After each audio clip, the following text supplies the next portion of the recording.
Alright everyone, I still maintain that Kim Jong-un himself is perfectly sane, that North Korea's ultimate strategy, which I've explained my own feelings behind, I think that they want a sub-based and or large enough deterrent so that they can reunify the Korean peninsula and have no significant possibility that any other nuclear state is going to intervene, because nobody's going to be willing to intervene on behalf of South Korea when they invade. I think what Kim Jong-un wants is enough hydrogen bombs, missiles, and subs, so that the United States would have to think long and hard about whether it wants to potentially suffer a West Coast nuclear strike. A hydrogen bomb just hit San Francisco, another one hit LA, maybe San Diego, maybe Canada gets hit as well, Anchorage is gone. We would have to weigh that possibility against defending our ally if he develops enough of a nuclear deterrent. What I think is happening, though, is that Trump is pushing it to the limit here and trying to spark things into a war before that happens. Unfortunately, I gotta side with Trump on this one. Being generally not given over to the idea of war, I've opposed any other war we've been involved in my lifetime. This is the only one that makes sense, because it's the only time we may actually manage to do some good as opposed to doing great ill like we did in Iraq and Afghanistan. I still maintain that we don't need to put any ground forces into North Korea if war begins. And unfortunately at this point, with North Korea having apparently more nuclear weapons and better nuclear weapons than they had, a few years ago, we have to prepare ourselves for the possibility that nuclear weapons, or at least atomic weapons, would be deployed in an offensive manner by North Korea if they are actually attacked. The idea of a limited strike being something we can do is probably off the table at this point. This has been warned against.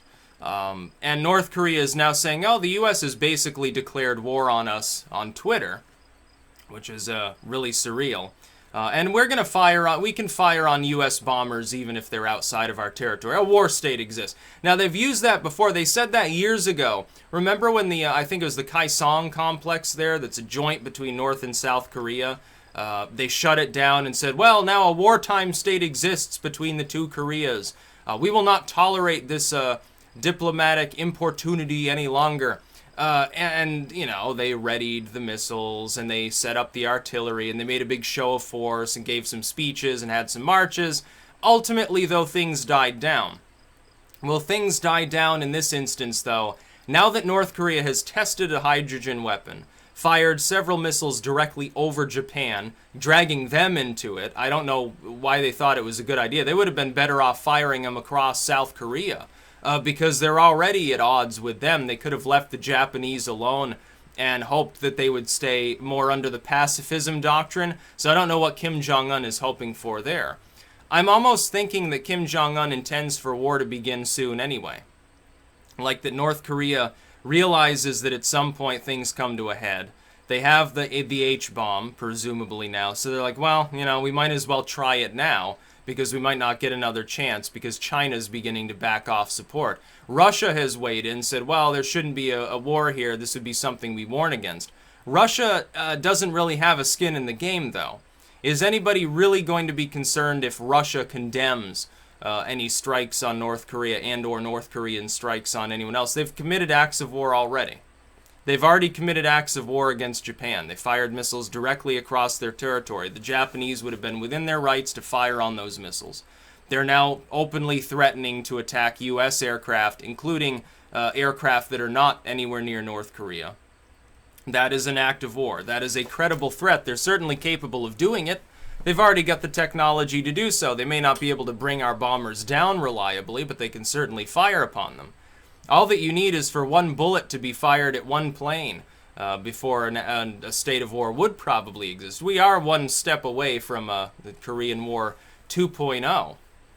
Technically speaking, it's just a continuation of the Korean War that's been going on since the 1950s. There was never an actual peace treaty signed.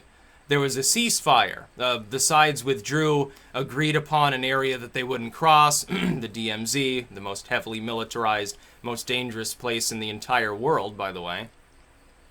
And they withdrew their forces. Technically, though, North and South Korea, as well as North Korea and the U.S., are still at war. Technically speaking, if Kim Jong-un says, oh, the U.S. declared war on us, technically, yeah, we did back in the 50s. We never ended the war. There was never a peace treaty signed. We just agreed upon, okay, we've got a ceasefire, we'll withdraw the forces from this zone, and this is sort of the midway point, because China was involved back then.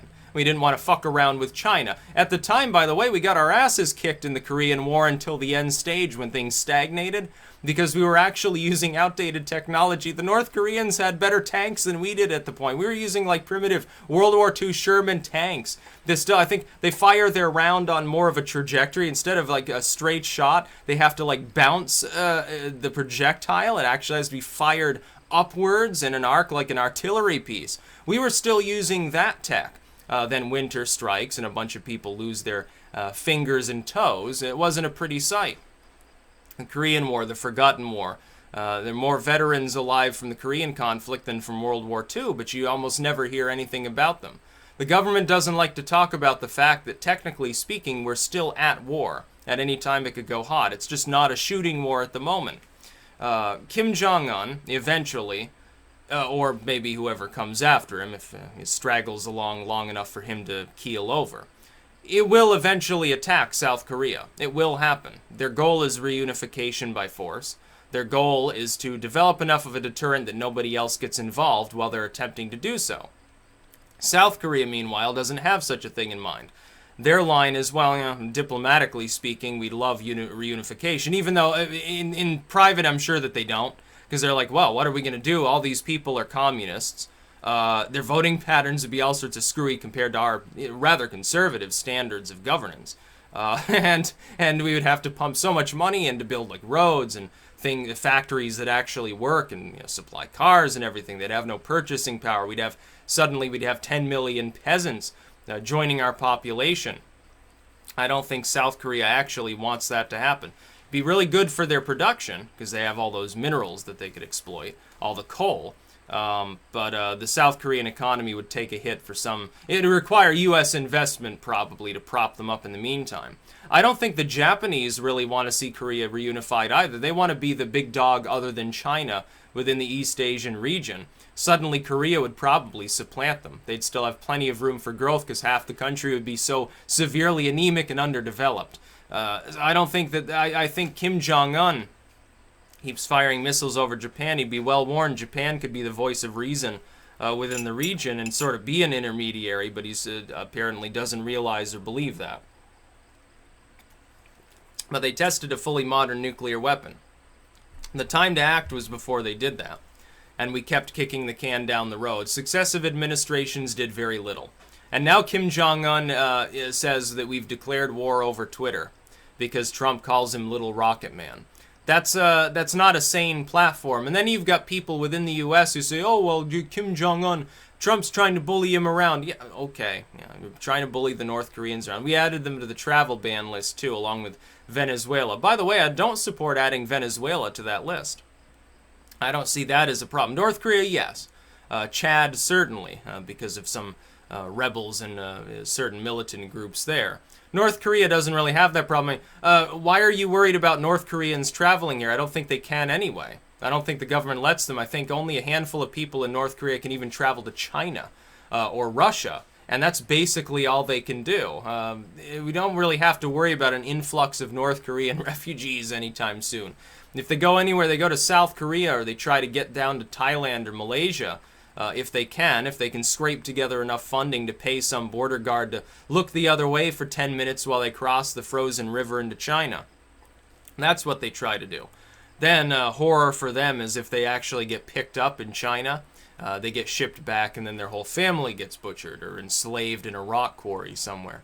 What a wonderful regime that you're defending when you're saying Kim Jong-un is the good guy in this entanglement. The fact is that people on the alt-left have gotten so dumb that they think that Trump is such an evil fascist person that they compare Kim Jong-un positively with Donald Trump. That makes a whole lot of sense to me. Nah, not really. Kim Jong-un is a desperate warmonger who would just as soon kill everyone in South Korea if it meant taking control of the southern half of the peninsula. But people don't realize this because they don't understand the Korean conflict at all. They don't understand that a war has been going on since the 50s. They don't understand what the DMZ actually represents. They don't understand what Juche means. They don't understand the actual end goal of the North Korean state. Now, they're not imperialistic in the sense of, well, I want to take over the world for communism, Korea forever. That's not a worry. The worry is that they're going to trample all over one of our main allies within East Asia, totally destroy them, possibly deploying nuclear weapons in the process. By the way, can I ask people something here? What would happen if they were to attack South Korea and they realize, well, South Korea is fending them off because they have superior technology. Less manpower, but far superior technology. And they managed to cripple the North Korean Air Force, break even with the Navy, and the struggle drags on like it did in the old wave of the shooting war we had in Korea in the 50s. What happens if North Korea decides, well, we can break the stalemate, we can deploy an atomic weapon on Seoul. We can break the spine of their military. We'll bomb a couple of their bases with atomic weapons. We'll fire some warheads over there, and we'll take care of the problem and sweep them aside without too much trouble. You know, it'll kill 1 million people, but we'll do that. What would happen if that were to occur? Everyone in North Korea would be killed. We may not end up deploying nuclear weapons against North Korea. We could, but I would think we would probably just deploy conventional weapons. Do you think China would show so much restraint? Do you think they want to see nuclear weapons detonated above ground right on their doorstep? No, they'd probably attack North Korea at that point. They'd wipe them off the face of the earth and kill everybody in the country. Then they would end up taking over large swaths of North Korea. Meanwhile, South Korea, you got millions dead. That is, in fact, a much larger death toll than would be suffered if we got involved now. I hope that Trump declares war over Twitter on North Korea. I hope that he does that. I hope everything gets in place and we're ready to target their entire military apparatus with as much might and with as much speed as possible, so that we can cripple as much of the artillery, as many of the rockets and missiles, as much of their nuclear capability, and as many of their airfields as possible in a lightning strike. And if we can do that, we can save millions of people, because then we don't need to worry about deploying nukes against North Korea. Wouldn't be necessary. The South Korean military would be in prime condition to invade. It would be a conventional war. It would be a fairly quick war. It wouldn't require U.S. occupation. The U.S. would be relegated to then attacking their Navy and any air assets that are left over while South Korea handles the problem. China's not going to get involved. North Korea detonated a hydrogen bomb. That was a red line even for the Chinese. They're not going to do anything. The Russians can talk a big game. They're too busy dealing with the situation in Ukraine and Syria. They're not going to get involved.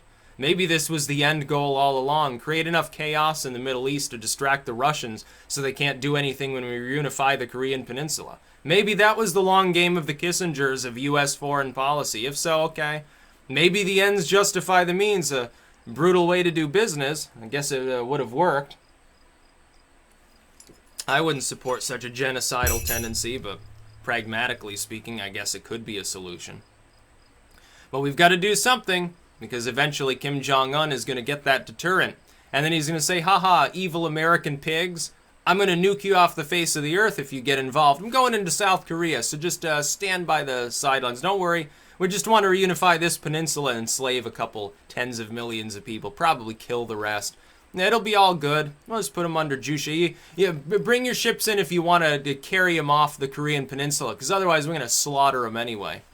What a wonderful time that'd be. You know what a failure of U.S. policy that would be? What a failure of South Korean and Asian politics in general it would be?